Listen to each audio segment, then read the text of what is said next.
All right, man. Pretty much just want to go over a couple things that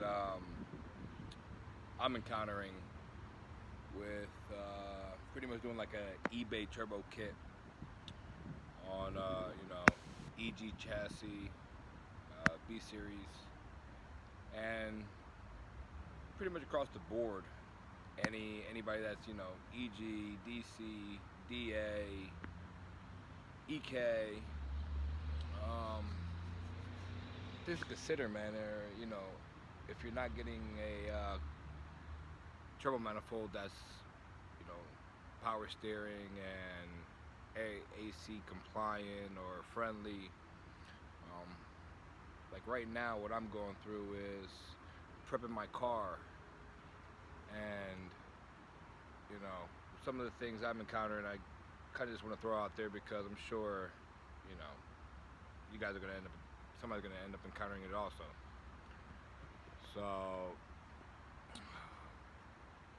what I have here is pretty much mocking up the intercooler, and my friend that had the turbo kit before me, he had it on an EK, so I tried to mount it up the same exact way he had it mounted up. It was quick trial and error, um, but got that situated, not so bad. Uh, so moving forward with the front mount is going to be the front bumper. So from the door, you know, lost my fog lights. I'm unable to run them. Also had a parking pole. Removed that as well because the factory bracket for the parking pole pretty much gets held in where the OEM fog light goes. So that's something to consider if if you have a EG chassis. The front mount intercooler I'm using is not a eBay one. It's Mishimoto. It's a good fit and looked great behind the EK bumper. But moving forward with the front of the car, I pretty much had to take out everything from the AC. So AC condenser, fan, the lines, the wiring harness. I removed all that. Um, little thing right about there. That's my horn.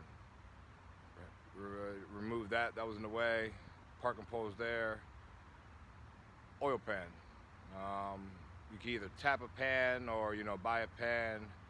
I went and I opted for just buying a pan and remove the factory P72 oil pan. Didn't want to tap it. I will put this on the side and keep that. Fog lights are there, and it's a lot of things that to consider. Now, what I have done as far as my turbo prep is I went with a Moroso oil pan, and it's the 20911. No, 20910. 20910 oil pan, and it's 5.5 quart. The bigger one for road racing and whatever. I also did a catch can. You know, did catch cans. I went to the back of the block, opened up the crankcase channels that are in the back of the block. Got the bungs from Amazon. They were cheap. They were like $20. Ran some lines, and I did a little double catch can. So pretty much this catch can, the smaller one, just vents the valve cover that goes to the can, vents the atmosphere. And I have two lines. This catch can is pretty much going to the back of the block. Don't mind this being how it is. I got this used.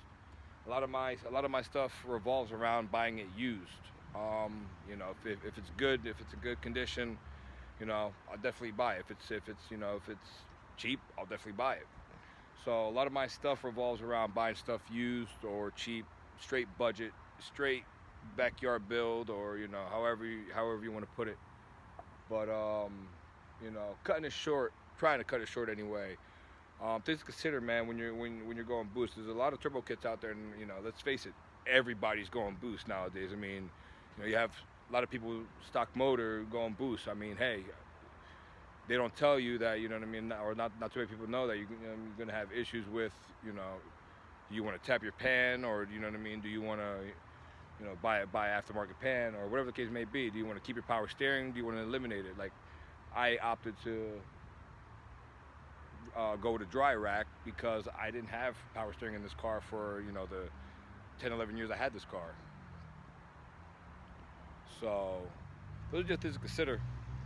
Right now I'm just marking everything up. I'm probably just gonna move forward. I don't know what else I'm gonna do here because the weather kind of sucks.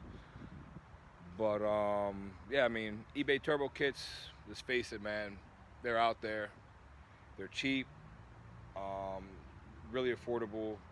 But things you may lose. You may lose your fog lights. If you have nice front bumper, if you have a J Blood front bumper, if you have a Crow front bumper, you know what I mean, if you have some of these things, you know what I mean, those are things to consider, before just diving in and buying it. These are things I'm encountering. I did have AC in the car. Car's a GSR engine, and had AC, but I'm gonna have to lose it. For the time being, it just doesn't work. So, I mean, if you guys have any questions, or what I mean, just let me know. I'll do my best to get back to you guys as fast as possible. But right now I'm just trying to move forward with getting my bumper done, because I kind of want to have another donor bumper there that was on a turbo car at one point. But it's cut really, really bad, and I kind of just want to use the bumper that I have, and I'm really just pretty much just chopping it up, chopping little bits and pieces of it. There's little shavings everywhere, and if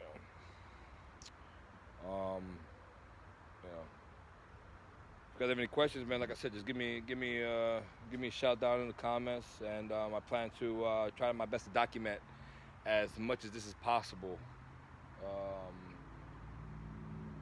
All right, thanks.